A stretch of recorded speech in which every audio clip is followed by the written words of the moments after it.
네, 부동산 비위 혐의를 받던 부산도시공사 직원이 최근 검찰의 기소 의견으로 송치됐습니다. 자신이 계약을 맡고 있던 기장군 일광신도시의 땅 일부를 낙찰받은 뒤 중도금 납입 기한을 조작한 건데요. 이후 부산도시공사가 모든 직원을 대상으로 부동산 불법 거래를 밝히겠다며 떠들썩하게 조사를 벌였지만 결국 알맹이는 없었습니다. 김아른의 기자입니다. 지난해 입주를 시작한 부산 기장군 일광 신도시입니다. 입주를 앞둔 지난 2018년 부산도시공사는 상업용 용지에 공매를 실시했습니다. 그런데 당시 계약 담당자가 땅 일부를 낙찰받은 뒤 전산을 조작해 중도금 납입 기한을 5개월가량 늦췄다 적발됐습니다. 부산도시공사는 추가 비위 등을 밝히기 위해 전 직원과 직계 좀비속을 상대로 부동산 거래 전수조사를 벌였습니다.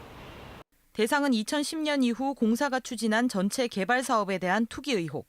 하지만 지난 2달 동안 한 건도 적발하지 못했습니다. 자체적으로는 토지거래 내역 확인을 위한 기본 개인정보조차 열람할 수 없었기 때문입니다.